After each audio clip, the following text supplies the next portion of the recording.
વાત કરવાની છે સંગાથે સુખ શોધવાની.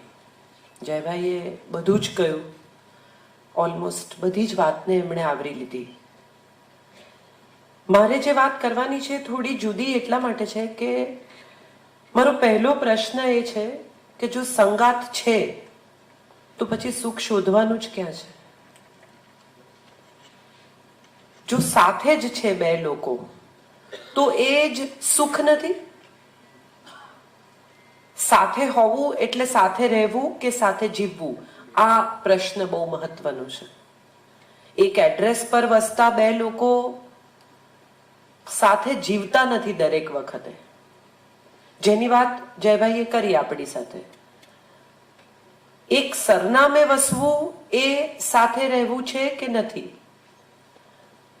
એક બિલ્ડિંગમાં, એક મકાનમાં, એક ફ્લેટમાં સાથે રહેતા લોકો, એક બેડરૂમમાં સાથે સૂતા લોકો, એક ડાઇનિંગ ટેબલ પર સાથે જમતા લોકો, એ સુખ મેળવે છે કે નથી મેળવતા? ઘણીવાર એવું બને કે માણસના 7/12ના ઉતારામાં, રેશન કાર્ડમાં, પાસપોર્ટમાં કોઈ એક એડ્રેસ હોય, એ ત્યાં રહેતો હોય પણ વસતો ન હોય. એનું મન, એનો આત્મા, એની લાગણી ક્યાંક બીજે જ વસતી હોય. દ્વારિકા જે લોકો ગયા હશે અને બેટ દ્વારકામાં જેમણે દર્શન કર્યા હશે એ બધાને ખબર હશે જ કે ભગવાનનું તેલ, કાંસકી, દૂધ સવારનું, દાંતણ પણ રાધાજીના મંદિરથી આવે છે. મંદિર બંધ થાય પછી એ ચાવી રાધાજીના મંદિરમાં મુકાય છે. ખરેખર તો રાધાજી કદી દ્વારિકા ગયા જ નથી, અને છતાંય એનું મંદિર છે ત્યાં. છતાંય આ બધો કંટ્રોલ એના હાથમાં સોંપાય છે. એવું શું કર્યું એણે? એવી કઈ જગ્યાએ એ પહોંચી ગઈ કે જેની 8 પટરાણીઓ હતી, એનો કંટ્રોલ આ એક એવી સ્ત્રીના હાથમાં હતો જે એની પત્ની નહોતી? ત્યારે મને સમજાય છે કે એણે કશું જ માગ્યું નહીં, એટલે એને બધું મળ્યું. આપણું યુદ્ધ, આપણી લડાઈ, આપણો ઝઘડો જે હોય છે ને, એ માગણીમાંથી શરૂ થાય છે. લાગણી સાઈડમાં મુકાઈ જાય છે. હમણાં એક બહુ મજાનો જોક મેં વાંચ્યો કે એક પત્નીએ એના પતિને કહ્યું કે તમે લગ્ન પહેલા તો મને કેટલી બધી ભેટો આપતા હતા, હવે કંઈ આપતા નથી, કોઈ ગિફ્ટ જ તમે મને આટલા વખતથી આપતા નથી. એટલે પતિએ કહ્યું કે માછલી એકવાર કાંટામાં આવી જાય ને પછી કોઈ એને ચારો નાખે? એ તો ત્યાં સુધી જ નાખી રાખવાનો. એટલે પત્નીએ કહ્યું કે પણ હું તો એક્વેરિયમની માછલી છું, રોજ ખવડાવવું જ પડે મન તો. આ એક્વેરિયમની માછલી હમણાં એમણે ઓળખાણ આપી મારી: સ્વતંત્ર, સ્પષ્ટ, ધારદાર. આ 3 આમ જોવા જાવ ને તો સારી પત્નીના અવગુણ છે, નથી? તુષારભાઈ પાસે મારે હા પડાવી છે.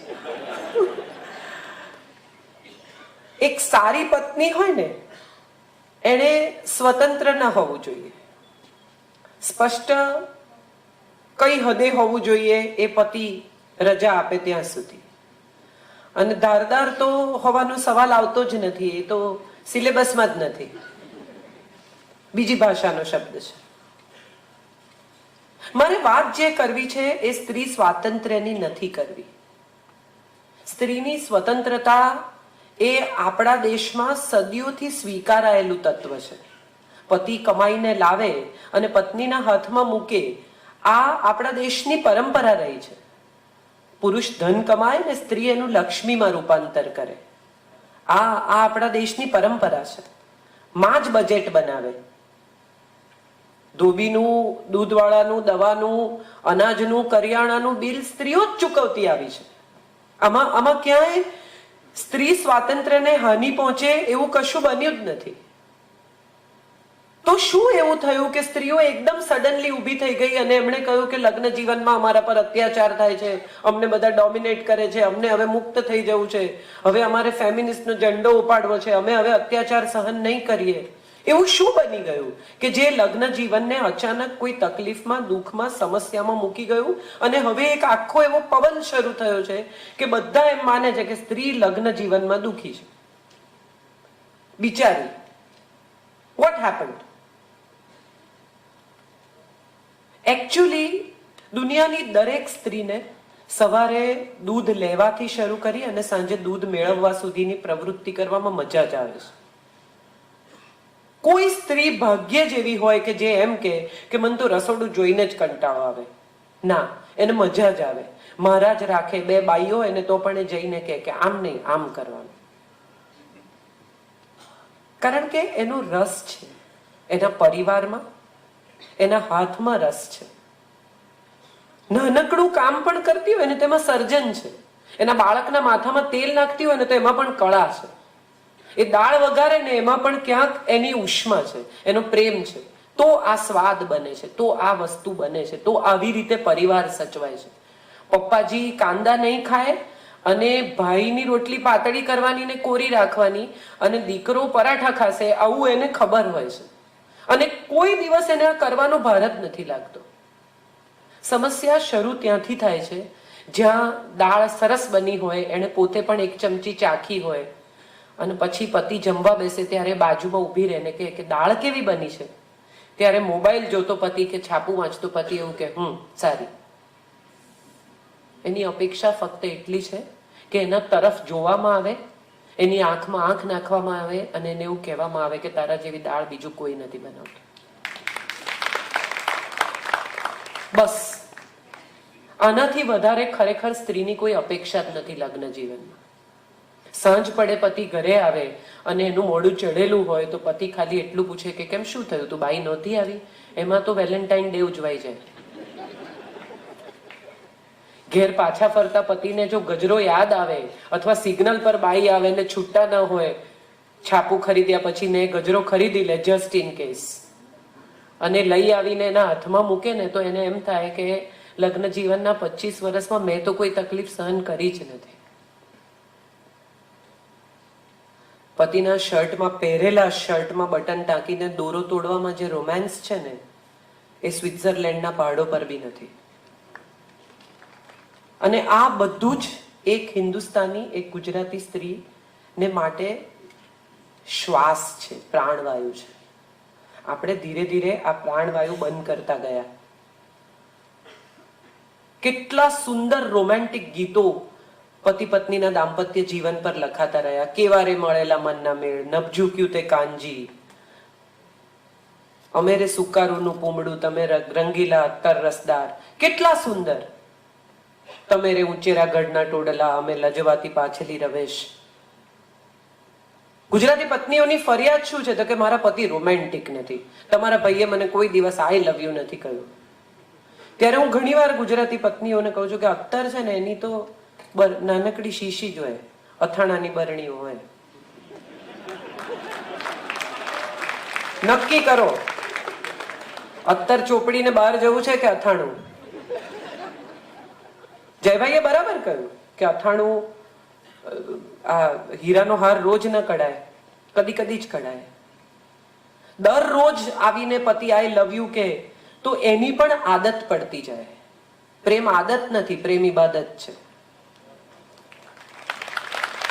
રોજ તમે 10 વાગે જમી લો એવી રીતે તમે બહાર નીકળતી વખતે 11:30 આઈ લવ યુ કહેવા માંડો ને તો એનો કોઈ મતલબ નથી રહેતો. આ ઉગવું જોઈએ આપોઆપ વગડાના ફૂલની જેમ. મારું એક પ્લે હતું પરફેક્ટ હસબન્ડ. એમાં પત્ની કમ્પ્યુટર પર હસબન્ડ ઓર્ડર કરે છે. એમાં એના રિક્વાયરમેન્ટ, કન્ફિગરેશન લખે છે કે એટીએમ ચાલવું જોઈએ, 4 ચેનલ હોવી જોઈએ, દર કલાકે મને આઈ લવ યુ કહેવું જોઈએ અને મારી મમ્મી સાથે હું ફોન પર વાત કરતી હોઉં ને ત્યારે મને ડિસ્ટર્બ નહીં કરવાની. આવું એ કન્ફિગરેશન નાખે છે. પછી રસોડામાં આગ લાગે છે, એ એની મમ્મી સાથે વાત કરે છે. કમ્પ્યુટરને તો જેમ કહ્યું છે એમ જ કરશે. એટલે આગ લાગે છે, રસોડું બળી જાય છે, પેલો ત્યાં ઊભો છે. એટલે પેલી આવીને કહે છે કે તમે મને કહ્યું નહીં એમ. એટલે કહે છે ડેટામાં નથી. આપણે માણસ સાથે ડીલ કરવું છે કે મશીન સાથે, એ પણ આપણે નક્કી કરવાનું છે. લગ્ન જીવન એ મશીન સાથે ડીલ કરવાનું નામ નથી. અને જો માણસ સાથે ડીલ કરીશું તો એના ઉપર મોસમની જેમ મિજાજની પણ અસર થશે. સવારથી બહાર ગયેલો માણસ સાંજે કોઈ દિવસ ઘરે આવે, આપણને એમ લાગે કે હું તો શુંય મેં રસોઈ કરી છે, પણ બને કે એની રસોઈનો સ્વાદ જ ના આવે. મારી દાળના વખાણ ન કર્યા પણ એને એ વખત એમાં મીઠું નહીં હોય તો એ ખબર નહીં પડે, એટલું બધું સ્ટ્રેસ હોય એવું બને. બે જણા એકબીજા સાથે જીવતા હોય ત્યારે બહારની દુનિયા અને ઘરની દુનિયા, આવી બે દુનિયા હવેના સમયમાં છૂટી પડતી જાય છે. એક પત્ની પણ હવે વ્યવસાયી છે, એક પત્ની પણ હવે કામ કરે છે, એક પત્ની પણ હવે બહાર નીકળે છે, પાછી આવે છે. એને પણ એક બહારની દુનિયા સાથે પોતાનો નાતો જોડવાનો છે, રોજે રોજની એક હરીફાઈમાં ઉતરવાનું છે. આપણા દેશોમાં પ્રોબ્લેમ એ છે, આપણા દેશોના લોકો ત્યાં રહેતા હોય છે ત્યાં પણ આ પ્રોબ્લેમ છે કે સવારથી કામે ગયેલી પત્નીએ સાંજે આવીને બધી રસોઈ કરવાની છે અને પતિ બેસીને ટીવી જુએ છે. જયભાઈએ કહ્યું કે મારા પર બહુ મારા માતા પિતાના દાંપત્યની અસર છે અને મારા પિતા અને માતા સાથે મળીને રસોઈ કરતા એ સમયમાં. આજથી 40 વર્ષ પહેલા, જયભાઈ એમની ઉંમર 40 વર્ષ કહે છે એટલે. સો એ વખતે આજથી 4 દાયકા પહેલા જો આવું શેરિંગ હતું, જો આવું કેરિંગ હતું,